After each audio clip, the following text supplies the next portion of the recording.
के वेबिनार के हमारे जो कीनोट स्पीकर हैं आत्मनिर्भर भारत और पीएम स्वनिधि स्कीम के बारे में बताने के लिए हमारे एक्सपर्ट और आज के keynote speaker mister D Kannan, zonal manager, इस पे लेक्चर प्रेजेंट के, तो उसके लिए आगे बागडोर के लिए हमारे जो मॉडरेटर हैं आज के मिस्टर करण नाइक, उनको इनवाइट करता हूं।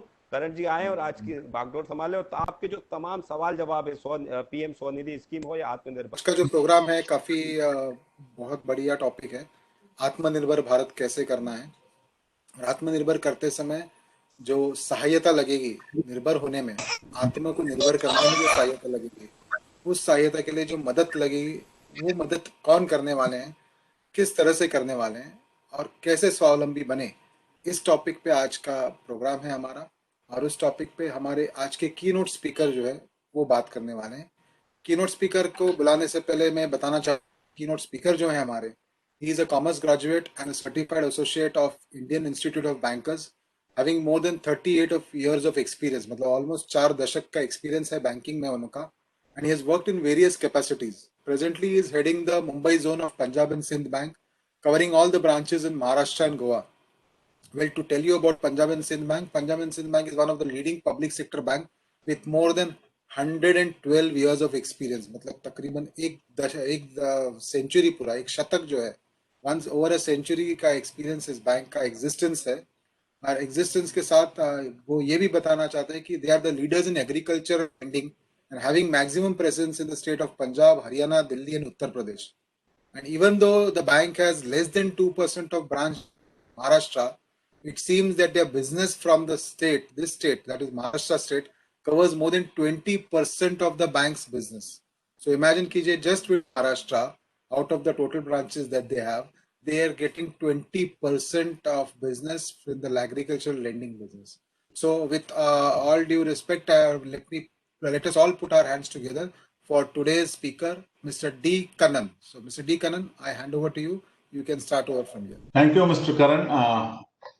First of all, I thank for having given me an opportunity, even though, as he rightly said, we have a very small percentage of our presence in Maharashtra, but still, I've been given an opportunity to be a part of such a wonderful webinar.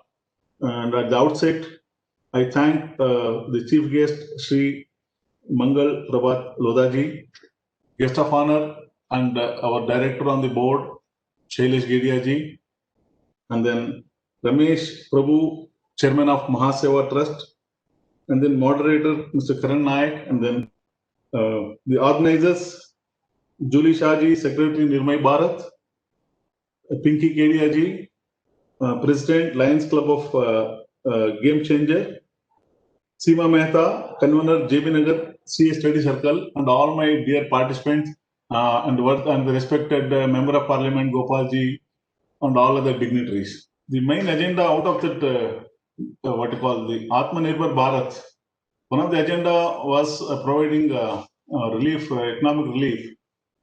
And in that, see, it's in extraordinary times, require out-of-box effort.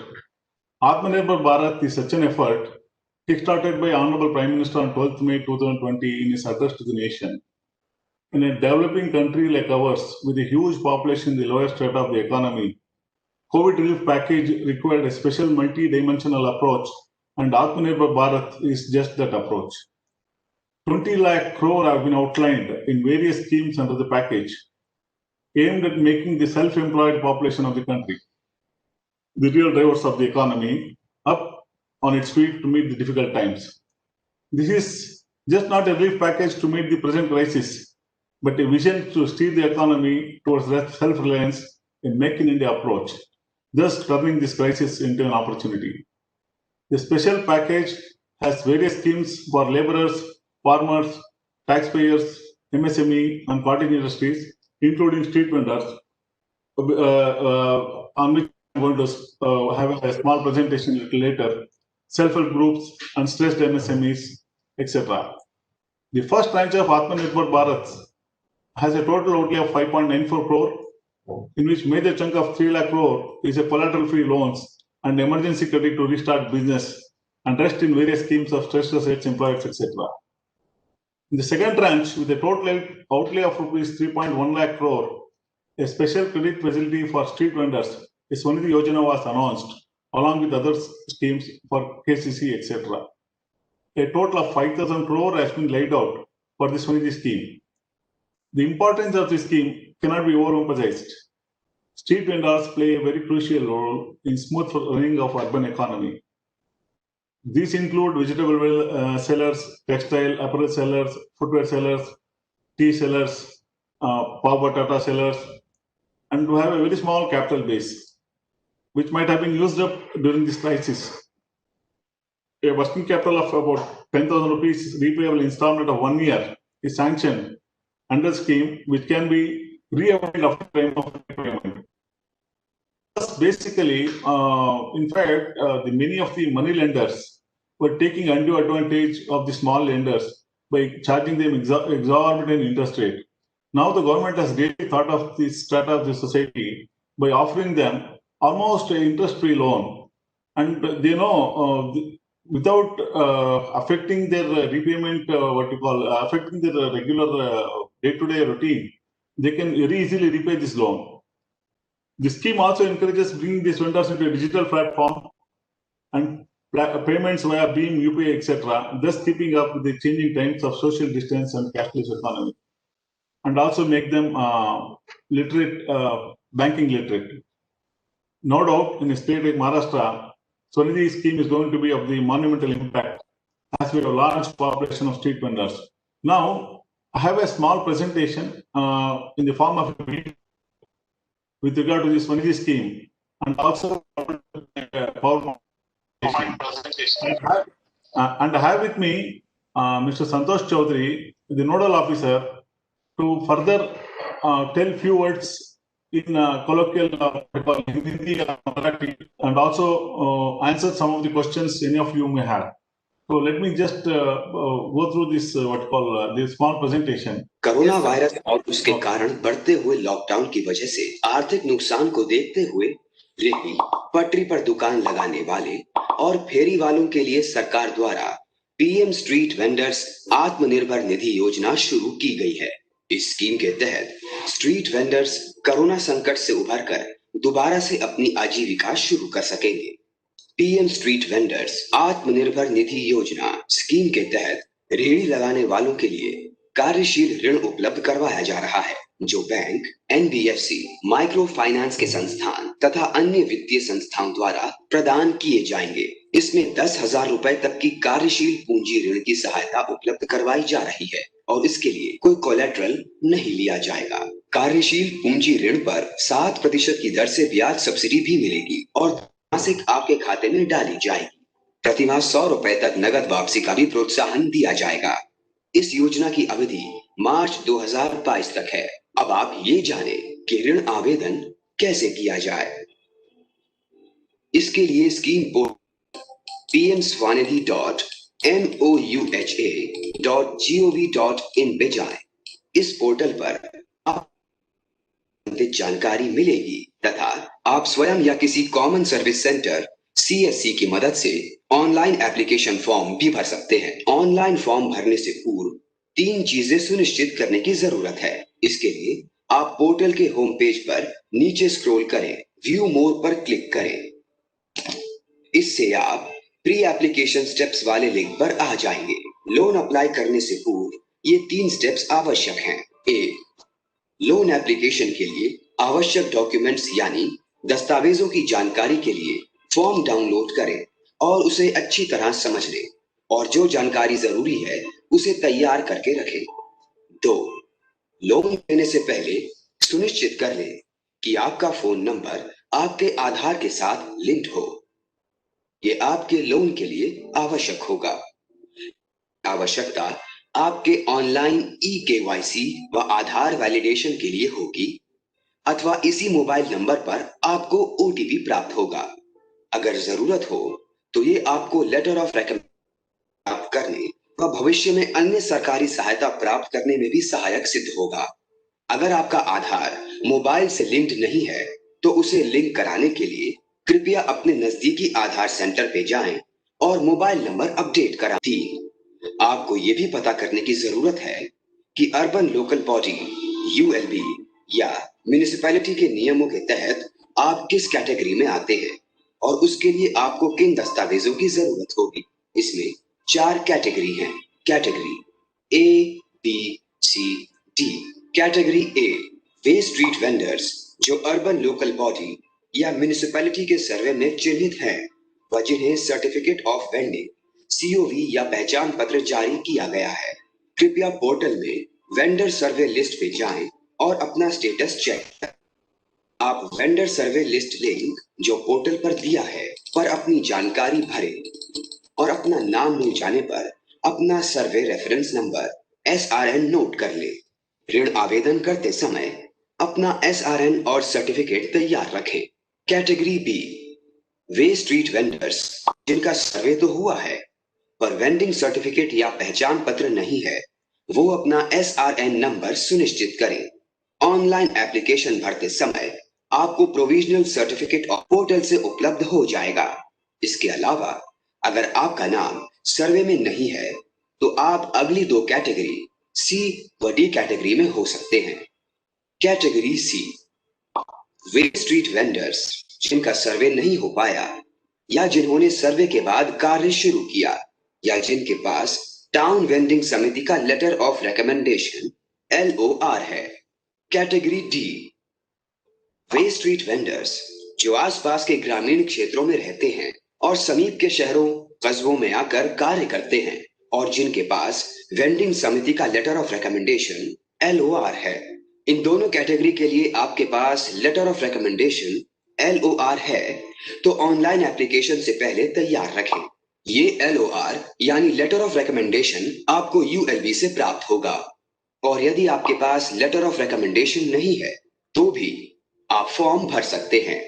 यदि आप इन 2 category C या D में किसी एक में qualify करते हैं तो आप पोर्टल पर अपनी स्थिति के अनुसार 2 में से एक स्थिति को घोषित करेंगे। 1 वेंडर ने कोविड लॉकडाउन के समय एक बार सहायता राशि प्राप्त की है। 2 यदि वेंडर वेंडिंग अथवा हॉकर संगठन जैसी सेवा इत्यादि का मेंबर है। अब आपने लोन अप्लाई करने की पूरी तैयारी कर ली है और आप ऋण जिसकी प्रक्रिया इस प्रकार है। होम पेज पर आएं, पोर्टल पर दिए गए लिंक अप्लाई फॉर लोन को क्लिक कीजिए। यहाँ अपना फोन नंबर डालिए। यहाँ नीचे दिए गए कैप्चा पर टिक मार्क कीजिए। यहाँ नीचे क्लिक कीजिए। आपके फोन पर एक OTP आएगा जिसे आप यहाँ डालें। जैसे ही OTP वेरीफाई हो जाएगा तो 4 स्टेप्स में आपकी एप्लीकेशन भरी जाएगी। इस पेज पर आप अपनी वेंडर कैटेगरी चुनिए, अपना SRN नंबर सुनिश्चित करें। यहां आप अपने डिटेल्स वेरीफाई कर सकते हैं। यहां अपना सर्टिफिकेट ऑफ वेंडिंग या फिर पहचान पत्र यानी आइडेंटिटी कार्ड अपलोड करें। ध्यान रखें कि सर्टिफिकेट ऑफ वेंडिंग का फाइल साइज 1 MB से कम हो। यहां नीचे क्लिक कीजिए। यहां अपना 12 अंकों वाला आधार नंबर टाइप कीजिए। कैप्चा पर टिक मार्क कीजिए। आपके फोन पर एक OTP आएगा जिसे आप यहां डालें। वेरीफाई पर क्लिक करें। यहां आप अपना पूरा फॉर्म डिटेल्स के साथ भरें।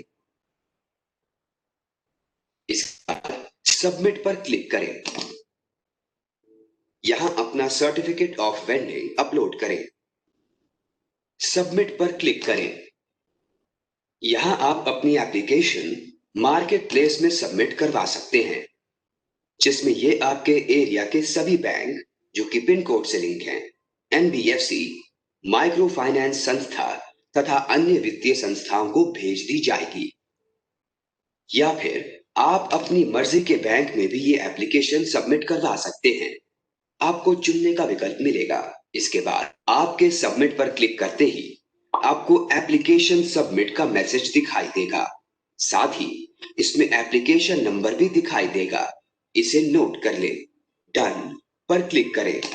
आपका लोन एप्लीकेशन सबमिट हो चुका है जिसका SMS के द्वारा आपको मोबाइल पे मैसेज भी आएगा।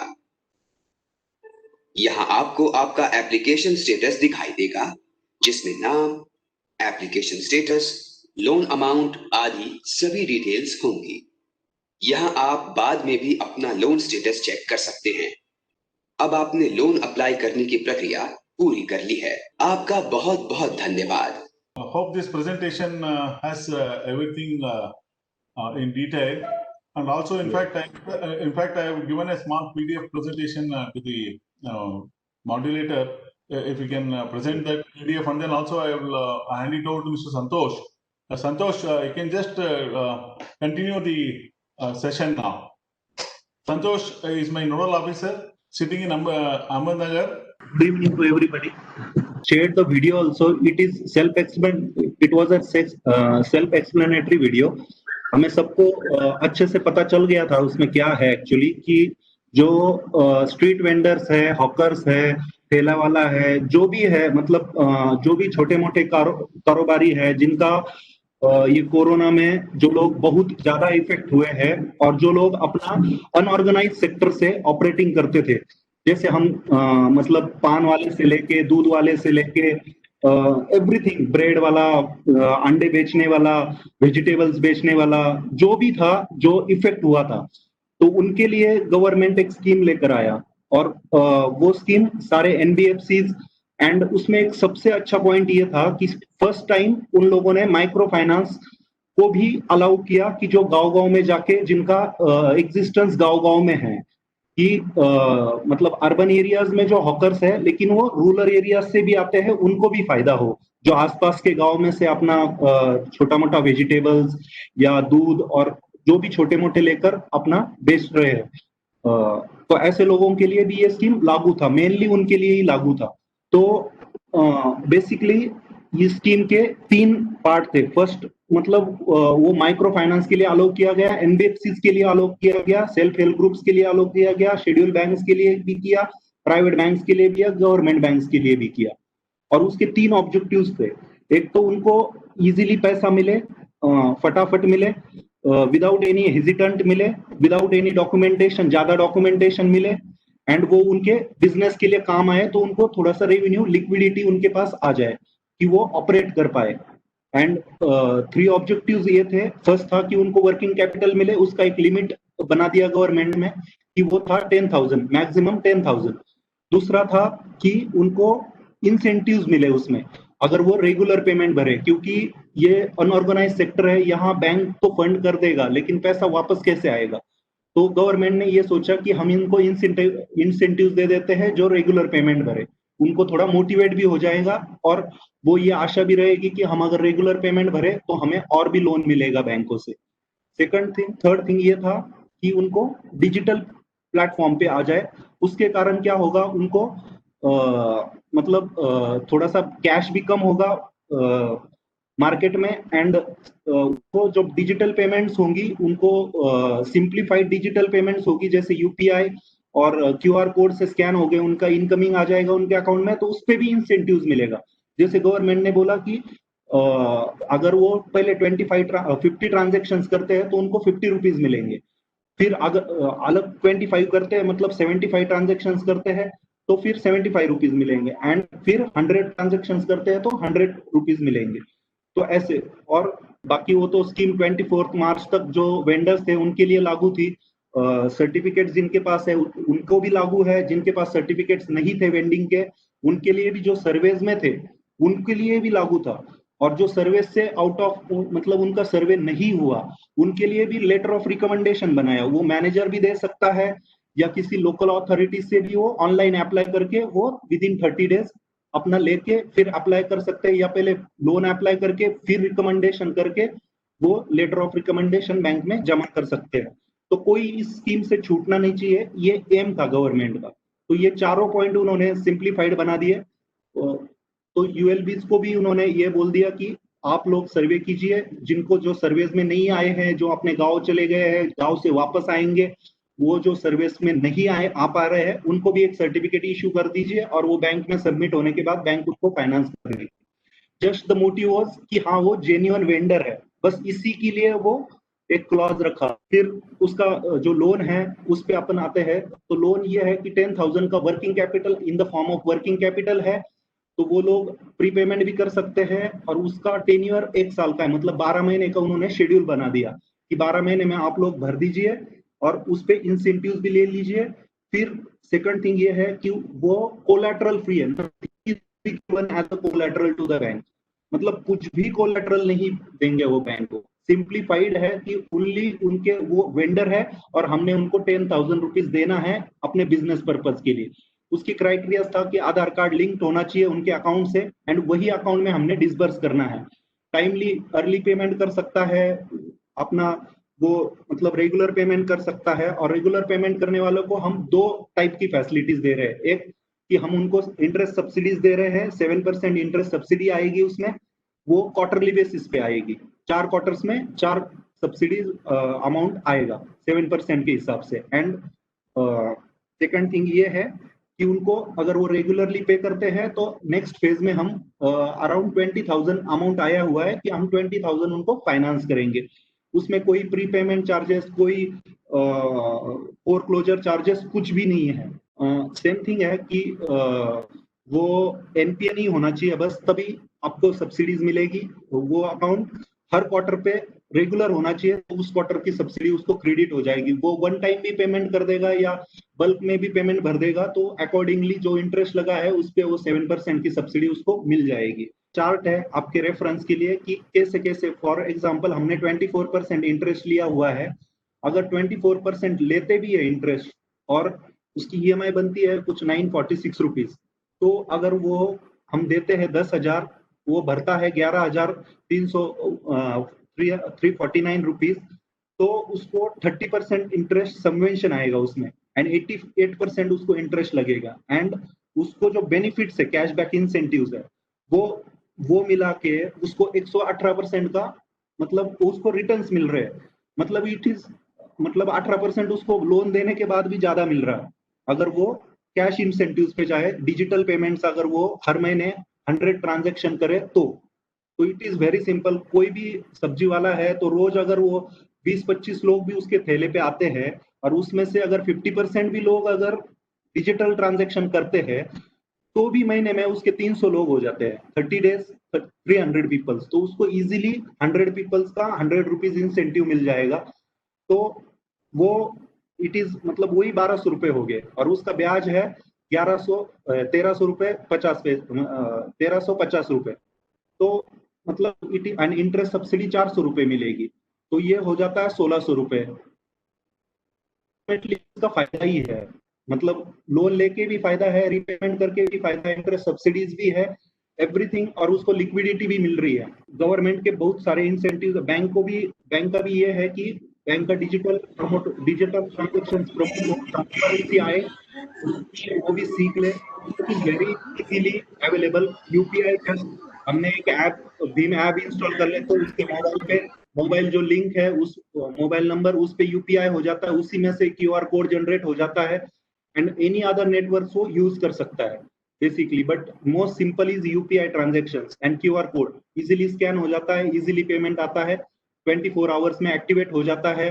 5,000 तक पेमेंट कर सकता है फर्स्ट 24 आवर्स में भी and everything is very simple for him. अगर वो उसके पास थोड़ा सा स्मार्टफोन है बस वो कर पाएगा। आजकल तो 99% सबके पास फोन्स है, तो डिजिटल ट्रांजेक्शंस में प्रॉब्लम नहीं आ रही। हम ग्राउंड लेवल पे भी देख रहे हैं, there is no problem. We are going in the field, we are asking them, मतलब हमने जिनका लोन किया है वो इजीली ट्रांजेक्शंस कर पा रहे हैं। हम थोड़ा सा गाइड भी कर रहे हैं ब्रांच लेवल पे, हर एक मैनेजर्स, हर एक ऑफिसर्स उनको गाइड कर रहा है प्रॉपरली, तो वो लोग कर पा रहे हैं इजीली। उनको थोड़ा सा एक ट्रांजेक्शंस करके दिखाते हैं तो वो they are easily accountable for that. बाकी हमने पंजाब एंड सिंध बैंक ने महाराष्ट्र में पहला केस किया था, डिसबर्स भी पहले बार किया था, तो गवर्नमेंट की तरफ से हमें फैसिलिटेशन भी मिला था and all credit goes to our ZM sir कि उन्होंने हमें प्रॉपर गाइड कर रहे हैं, प्रॉपर हमें मोटिवेट कर रहे हैं वो काम करने के लिए। ही टेक्स रेगुलरली वो हमारे फॉलोअप ले रहे हैं, रेगुलरली वीसीज ले रहे हैं, प्रॉपरली हमें गाइड कर रहे हैं, मोटिवेट कर रहे हैं। Proper every manager he is personally taking the follow up of each and every branch तो हम लोग जैसे सर ने बोला था कि हमारा प्रेजेंस कम है लेकिन हमारा बिजनेस क्वांटिटी ज्यादा है, एंड वी आर मतलब हम गवर्नमेंट की हर एक स्कीम वेरी डेडिकेटली हमारी हर एक ब्रांच उसको कर रही है, and we are also dedicated और in future also to do things. Any problem you can ask me any question regarding the things, we will answer your questions. Thank you, sir. My first question was, so how do we expect them to go to the CVC field of and even if they are A or B category vendors, so how the required documents? I mean, do we have any other app on Android where they can apply for this on their own phone? And second query was, do we also include the car mechanic or two-wheeler who are into a very small time business? They don't have a huge garage or huge shop. So are they included in the scheme? हाँ नीरज जी, आपका पहला question था कि जो electric लोग हैं वो अपना फॉर्म कैसे भरे. तो गवर्नमेंट ने उसको काफी सारी फैसिलिटीज दी हुई है कि जैसे अर्बन लोकल बॉडीज है, म्युनिसिपैलिटीज है, या बैंक है, या फिजिकल फॉर्म है, या वो लोग पीएम स्वनिधि के नाम से मतलब होम अफेयर मिनिस्ट्री का खुद का ऐप है, वो डाउनलोड करके वो फॉर्म भर सकते हैं, या अर्बन लोकल बॉडी को कांटेक्ट कर सकते हैं, या बैंक को डायरेक्टली कांटेक्ट कर सकते हैं, या फिजिकल फॉर्म भर के वो बैंक को भी दे सकते हैं, बैंक अपलोड कर सकता है विथ रिकमेंडेशन. उनके पास अगर कोई वेंडिंग सर्टिफिकेट नहीं है, आईडी कार्ड नहीं है, तो भी चलेगा. Recommendation, bank is also authorised to recommend him as a vendor. Bank एक सर्वे करेगा, उसको दिखाएगा कि मैं ये लारी चला रहा हूँ, या मैं यहाँ बैठता हूँ वेजिटेबल्स या जो भी वो बेचता है. या इसके अलावा भी एक मेथड ये है कि अगर उसने कहीं गवर्नमेंट स्कीम में अगर वो बिजनेस पर्पस के लिए अगर उसने लोन लिया होगा इन पास्ट और वो लोन उसने प्रॉपरली भरा होगा, तो he is also eligible as a vendor for the scheme.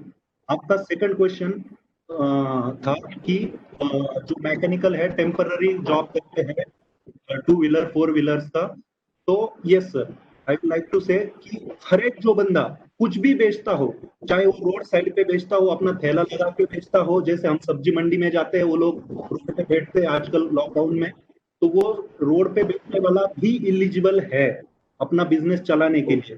बाकायदा वो 4 सेक्शन में आना चाहिए. एक तो उसके पास रिकमेंडेशन होना चाहिए, वो ऑनलाइन भी अप्लाई कर सकता है रिकमेंडेशन के लिए लोकल अथॉरिटी को, और लोकल अर्बन बॉडी है, म्युनिसिपैलिटी है, इनको 30 दिन का अवधि दिया गया है गवर्नमेंट की तरफ से कि वो उनको लेटर ऑफ रिकमेंडेशन दे, या ब्रांच मैनेजर भी उनको दे सकता है रिकमेंडेशन लेटर, या वो डायरेक्टली अप्रोच हो सकता है. उसके लिए कोई प्रूफ नहीं होना चाहिए, बस visit is maximum. Santosh ji, एक छोटी सी क्वेरी थी इसके आगे. Okay, then I will hand it over to others. Most of the times कोई भी योजना के लिए बैंक्स जो होती है वो हम जाएंगे कि भैया इनका काम है, इनको योजना में आप कोई भी राशि देनी है, तो बैंक वाले हाथ ऊपर कर देते हैं. वो कहते हैं कि भाई हमारे यहाँ से कोई योजना का पैसा या वगैरह हम नहीं दे सकते. जैसे कोई डिस्ट्रिक्ट बैंक्स हुई, देखिए हर जगह तो नेशनलाइज बैंक्स होती नहीं है, ठीक है, तो अगर डिस्ट्रिक्ट बैंक्स हुई तो उनके यहाँ पे जाते हैं. जैसे मुंबई में देखिए शामराव विट्ठल बैंक है, या मुंबई डिस्ट्रिक्ट कोऑपरेटिव बैंक है, या बाकी सारी बहुत सारी कोऑपरेटिव बैंक्स है जहाँ पे इन लोगों के अकाउंट होते हैं. तो वो लोग साफ साफ मुंह पे हाथ खड़े कर देते हैं कि भैया हम तो ऐसी कोई गवर्नमेंट स्कीम्स के लिए हम पैसे देते ही नहीं. तो how do we deal with? इसके लिए बेस्ट सॉल्यूशन लाया है. I will answer this question. Sir, ये नहीं कि मतलब फोकस्ड स्कीम है जो प्रधानमंत्री जी ने खुद इसका मतलब मॉनिटर कर रहा है, और ये सभी पब्लिक सेक्टर बैंक, जो भी बैंक्स इन्वॉल्व है, जो नॉमिनेटेड एजेंसी है, वो लोगों के लिए सब कुछ टारगेट दिया हुआ है. ये नहीं कि हमारा वॉलंटरली हम खुद जाके बोलते हैं, ये नहीं कि कोऑपरेटिव बैंक में अकाउंट है, हम खुद जाके आइडेंटिफाई करके हम लोन दे देंगे हम, तो उसमें कोई प्रॉब्लम ही नहीं है. और ये सिंपल फॉर्म है, कोई डॉक्यूमेंटेशन का भी जरूरत नहीं. उसका केवीसी डॉक्यूमेंट्स वो दे दिया तो काफी है. एक लेटर ऑफ रिकमेंडेशन उसको म्युनिसिपैलिटी से मिला, नहीं तो बैंक वाला ही खुद दे दिया, वही काफी है, और कुछ आगे कुछ जरूरत ही नहीं है.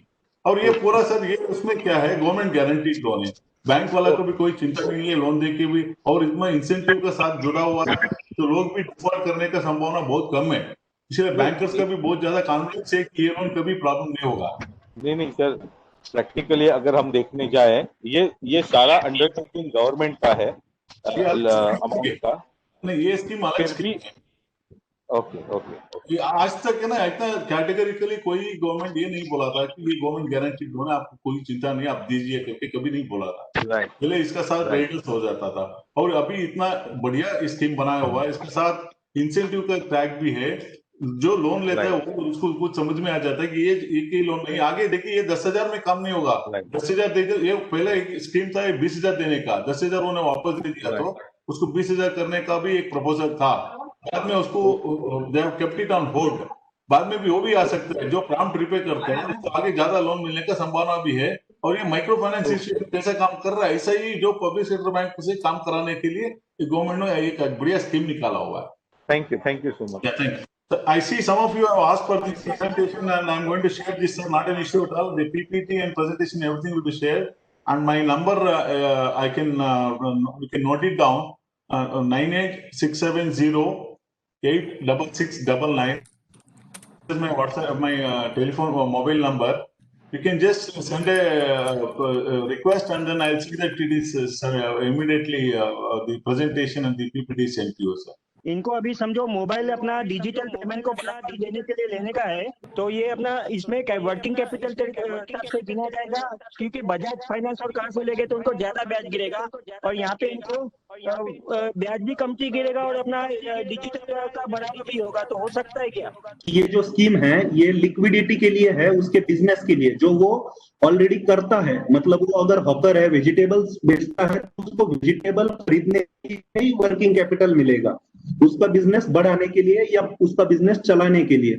उसके कैश ट्रांजैक्शन करता है और डिजिटल पेमेंट करेगा तो और इसका धंधा और बढ़ेगा, करके मोबाइल लेगा तो और भी धंधा बढ़ेगा उसका। तो ये गिना जाएगा कि नहीं वर्किंग कैपिटल के हिसाब से? डिजिटल का बढ़ा हुआ धंधा बाय द इन रिवर्स धंधा बढ़ता है तो उसको मिलेगा कि नहीं मिलेगा? अगर वो ये प्रूव करता है कि उसके बिजनेस पर्पस के लिए ही वो मोबाइल चाहिए, and management is been satisfied think कि हाँ उसका बिजनेस चल रहा है, उसको वो मोबाइल उसके बिजनेस पर्पस के लिए यूज करना है और उस पे वो इंसेंटिव्स लेगा, then it's the discretionary of a branch या कंसर्न ऑफिसर या concern manager who will sanction the loan. ऐसा नहीं है कि नहीं हो सकता, but the purpose should be completely business. मेरे कुछ दुकानदार तो क्रेडिट कार्ड का मशीन नहीं रखते थे तो उनका आधा धंधा कमती होता था, अभी वो खुश हो गए, मशीन रखते थे क्रेडिट कार्ड का तो उनका धंधा डबल हो गया है। बिल्कुल सर, बिल्कुल, क्योंकि हमारा बैंक आधार पे, जैसे हमारे पास अगर अकाउंट है हमारे बैंक के पास तो हम उनको आधार पे भी दे रहे हैं, आधार पे डिवाइस फ्री ऑफ कॉस्ट दे रहे हैं, जबकि वो 2,000 की payment incoming free of cost ले पाएगा। अगर उसके साथ उसको मोबाइल लेना है तो अगर वो ये मतलब एक्सप्लेन कर दे, जस्टिफाई कर दे कि उसको मोबाइल इंसेंटिव्स लेने के लिए चाहिए, उसका बिजनेस हो रहा है, उसका बिजनेस बढ़ रहा है, तो ultimately sir no problem, manager कर देगा वो लोन, क्योंकि वो उसके अकाउंट में डिसबर्स करना है वो यूज कर सकता है। बट शर्त ये है कि वो कंप्लीटली प्रोफेशनल होना चाहिए अपने बिजनेस को लेके। वो अभी क्या उनके पास 1,000 रुपए वाला छोटा फोन रहता है, उसके बदले एक फोन भी आ जाएगा और धंधा भी बढ़ेगा।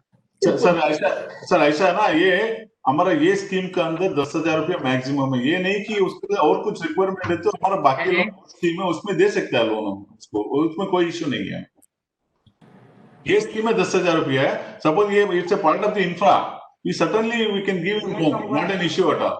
हॅलो सर, माझा प्रश्न आहे, लेटर ऑफ रिकमेंडेशन जे कॉम्पिटंट अथॉरिटी कडून मिळते, कॉर्पोरेशन म्हणाले तर कॉर्पोरेशन मध्ये वॉर्ड ऑफिसर येतात की कमिशनर कडे अप्रोच करतात? हॅलो, प्रश्न कळला का सर?